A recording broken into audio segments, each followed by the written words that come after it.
अजमेर शहर में कैंसर रोग को जड़ से खत्म करने के उद्देश्य से पंचशील स्थित क्षेत्रपाल हॉस्पिटल नए नए आयाम स्थापित कर रहा है।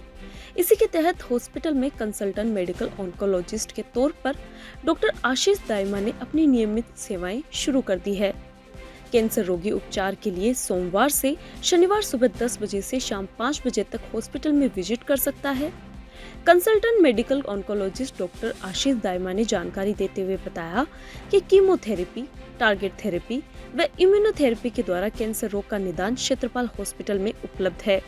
आज के समय में सामान्यतः मुंह, गले, फेफड़े व ब्रेस्ट के साथ ही प्रोस्टेट व ब्लड कैंसर जैसे कैंसर ज्यादा देखने को मिलते हैं।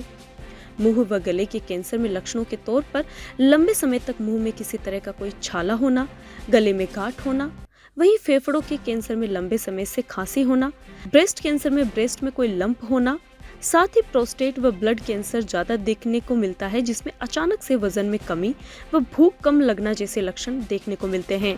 इन लक्षणों के मद्देनजर व्यक्ति क्षेत्रपाल हॉस्पिटल में इलाज ले सकता है। नमस्कार, मेरा नाम डॉक्टर आशीष दाइमा है। मैंने मेरा MBBS, MD जनरल मेडिसिन और DM medical oncology SMS medical college से कंप्लीट किया है। अभी मैं नियमित रूप से क्षेत्रपाल हॉस्पिटल में कंसल्टेंट मेडिकल ऑन्कोलॉजिस्ट के रूप में कार्यरत हूँ। मेडिकल ऑन्कोलॉजी हमारे चिकित्सा विज्ञान की वह ब्रांच है जिसमें कैंसर का इलाज विभिन्न प्रकार के ट्रीटमेंट जैसे कीमोथेरेपी, टारगेट थेरेपी और इम्यूनोथेरेपी के द्वारा किया जाता है।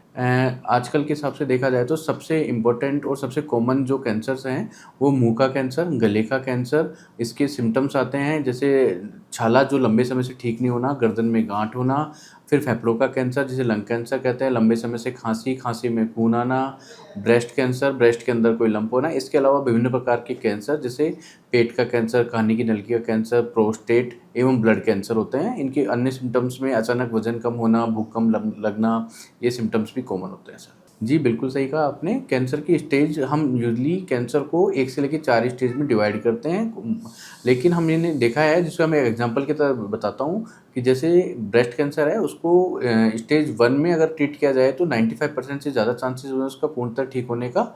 स्टेज 2 में करा जाए तो वो 85 से 90% रह जाता है, और ऐसे करते हुए स्टेज 4 में तो वह 25 से 30% तक चांस रहता है। तो जल्दी बीमारी का डायग्नोज करके उसका इलाज बहुत ज़रूरी है। किसी व्यक्ति में कैंसर की जांच पॉजिटिव आती है तो उसके उपचार की योजना किस प्रकार बनाई जाती है? जी, सबसे पहले जैसे ही व्यक्ति को पता लगता है कि उसको कैंसर है तो सर्वप्रथम हमसे उनका पूरा फिजिकल चेकअप होता है, और उसके बाद में बायोप्सी की जांच होती है। बायोप्सी के बाद में उनका पूरा बीमारी का स्टेज पता लगाने के लिए CT स्कैन या PET CT से उनकी स्टेज का पता लगाया जाता है। फिर हमारे अनुभवी डॉक्टरों की टीम जिसमें मेडिकल ऑन्कोलॉजी, रेडिएशन ऑन्कोलॉजी और सर्जरी आपस में मिलकर डिजीज़ का आगे का प्लान बनाते हैं। जी, मुख्यतः 3 तरीकों में हम बांटते हैं। कीमोथेरेपी एक तरह की मेडिसिन्स होती हैं जो शरीर के कैंसर सेल्स को मारती है, लेकिन इससे शरीर की नॉर्मल सेल्स को भी नुकसान होता है। दूसरी तरफ की होती है जिसके अंदर टारगेटेड थेरेपी, ये कैंसर की पर्टिकुलर सेल्स के ऊपर अटैक करके उनको मारती है। इससे नॉर्मल होने वाले नुकसान कीमोथेरेपी के कंपेयर में कम होते हैं। इम्यूनोथेरेपी एक तरह की थेरेपी है जिसके अंदर शरीर की इम्यूनिटी को बढ़ाया जाता है थेरेपी के द्वारा, और वह इम्यूनिटी कैंसर सेल को मारती है। जी, तो सबसे पहले हम बात करें बीमारी का पता लगाने के लिए तो हमारे पास अत्याधुनिक PET CT की मशीन उपलब्ध है।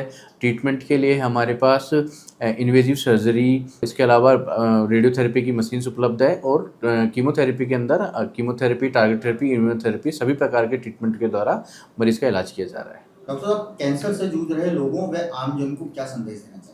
जी, सबसे इम्पोर्टेंट चीज़ है कि कैंसर को सुनते ही हमें घबराने की ज़रूरत नहीं होती। एक पॉजिटिव माइंडसेट के साथ हम ट्रीटमेंट स्टार्ट कर सकते हैं, अच्छे रिजल्ट की उम्मीद कर सकते हैं। इसके अलावा सबसे इम्पोर्टेंट चीज़ है कि अर्ली स्टेज में कैंसर का पता लगा के उसे पूर्ण रूप से ठीक किया जा सकता है, मरीज़ को क्वालिटी ऑफ लाइफ दी जा सकती है सर। हाँ, कैंसर से जूझ रहे मरीज आपसे परामर्श के लिए कब आ सकते हैं, क्या टाइमिंग आपका? जी, कैंसर से जूझ रहे मरीजों के लिए हमारा समय रहेगा सोमवार से लेकर शनिवार को 10 बजे से शाम 5 बजे के बीच में मिल सकते हैं सर। धन्यवाद।